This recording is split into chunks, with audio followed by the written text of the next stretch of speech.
destruction. How you been? Been great. Busy, yeah? Yeah. I'm assuming you're constantly busy. Flying from booth to booth, as you probably are. Jeez. So, dude, you got a thing in your hands. What is I got it? a new guitar, yeah.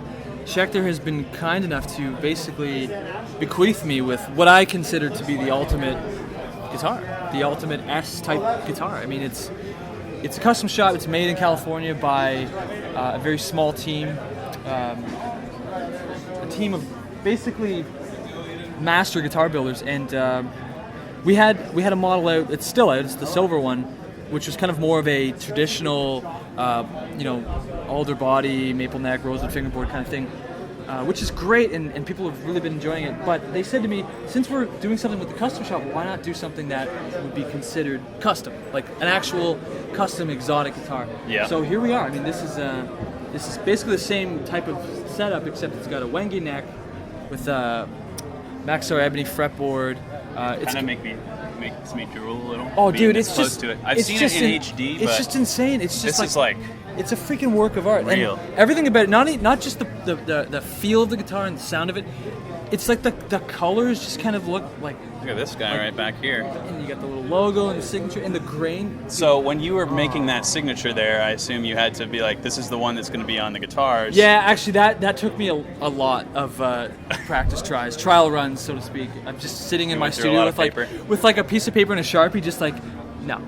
You know, it's like you imagine like a poet or an author like writing something and throwing it in the garbage and seeing the trash can. It was like that, but with signatures on it. Yeah. So it was a good time. That's got to be a dream. It was cool, yeah, really, really cool. And then what about these little like brass ring? It's just little details. You know what I actually? This is so nerdy. What was the inspiration behind that? Was Geralt of Rivia from The Witcher. A video game. One of his swords had these little glyphs in it, and it was like the griffin color, and it was like this green and this dark and gold look, and I saw that and was like, I need to make that sword into a guitar. Well, I'm really into anime, so I always I put that type of thinking into some of my guitar lessons. Of course. It's like, you want to power up? Like, yeah, this is how you do it. Let's do it. So, I mean, even down to the wood grain. And so anyways, the other cool thing about this is it has my signature pickups. Okay. Did that come out with this model, or those? So that model is a separate. That package, the 3-pack, is something we actually designed. I stopped working with the previous company I was working with, and from that we're like, well, if you're not working with anybody, let's see if we can design a set. Yeah. So these are cool, dude. They're like the ethic behind them and the concept behind them was to make something as similar to how they used to make pickups in the 70s. Very, like, even down to the enamel and the bobbin, the amount of winds. We used an Alnico 5 magnet. This is kind of an overwound with an underwound middle and neck, like David Gilmour style. Yeah. And, I mean, you heard me playing it earlier.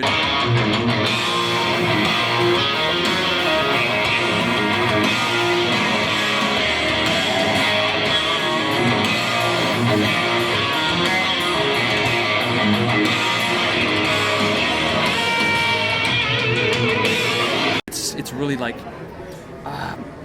warm and it's lush, but it's not a pickup that is good for everything. And that's where I think a lot of people kind of drop the ball. They're like, I want to have a pickup that's good in the low, it's good in the mid. This is good for how I play guitar, for the way that's how a SIG should be. That's how it should be, yeah. And so they're good for how I play in this particular instrument. So I'm extremely happy with how they turned out, and yeah, it's just a beast of an instrument. With your playing in particular, and this is something that I pay a lot of attention to as a guitar player, is the fluidity of motion. And I notice you do this thing where you're playing and your left hand kind of starts to take over, and then your right hand kind of conducts what happens. Do you know what I'm talking about? Yeah, Are you conscious of it?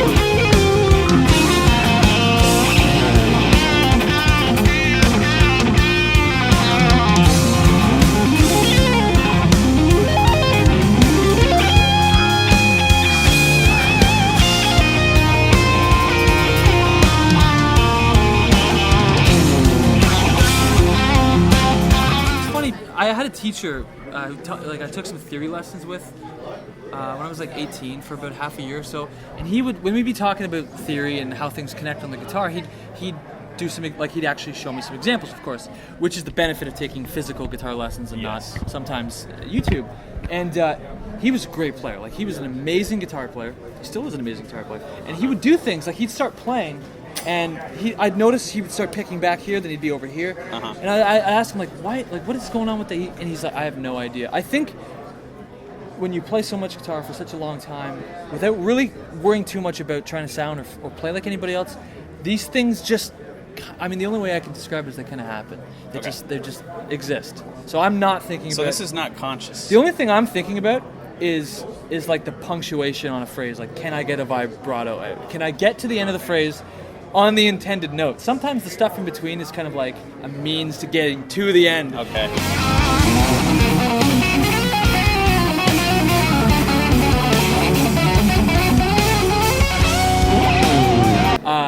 And you learn. It's like if you had a cat that's always getting up on the table and you have to spray him with water to get down. It's the same thing with my playing. It's like over the years I would maybe hit something and it was a mistake, and I'd be like, no, okay, never again. You're not doing that. Well, clearly that doesn't work for you. Or don't pick that note because your picking's terrible. Let's avoid that. All these things just clean up over time, and you learn, like, it's like your own version of shock treatment. It's like, you're not going to do that, so this is what you need to do to make that happen.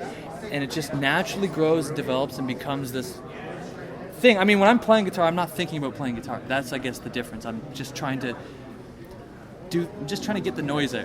I It's like, understand. I don't What's think, in the head onto the frets. You certainly try to. And when you're in a room full of people that are here at NAMM to watch you to play guitar, and they got a camera in your face or whatever, you can't think about playing guitar because you overthink and everything just goes down the tubes. Uh-huh. So you just have to think, make it sound good. How are we going to do that? Just shut everybody off, muscle memory, use your technique. Gotcha. You're good to go, yeah. It's a okay. complicated topic. There's There's no simple answer. I got a rapid fire group of questions that don't have to great. be rapid fire answers, but how do you play guitar in 3 words or less? How do I play? Okay, that's already more than 3 words. With great difficulty. Okay. Excellent response.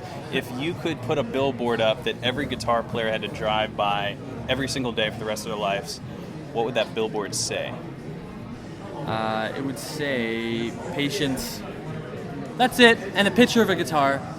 This is a brutally difficult instrument with no shortcuts, and you just have to be patient. I know everybody wants to be awesome overnight and be able to post awesome Instagram videos and stuff, but the reality is, like, that's not important. Okay. Time and energy and years and studying and patience. I mean, that's really what it comes down to. I like it. So, final question for you, Nick. How much has the beard impacted your guitar tone? From what I've noticed, like 7% of kind of my vibrato, my touch. Well, the nicest thing about having the beard is if I scratch it, I get the beard. The natural I get ingredient? this. Well, beards create a really interesting thing. It's like a cell, like a certain cell is in the beard, like a beard cell. It's a very unique organism, and it actually lives. Can you see it? No, you can't see it. It's really small. No, I can see it. And it's glistening. actually getting more like the vibrato. Like it's, for example, I'm not even doing this. The beard Whoa. is pulling my fingers down. Hold on. And all the organisms, they're working together. getting this? See, now you can't hear it, but there's a really nice even vibrato. And see, when I do this, I see it, but I don't believe it. well, either do I. But I'm assuming. I mean, I'm basing this off of nothing, but that's sometimes the best thing that, that's what you do. So, at 7%. Thanks. Yeah, no problem. I'm actually, if it's longer, maybe 10%. Okay, it varies. 7-10%, grow a beard, sound like Nick Johnston.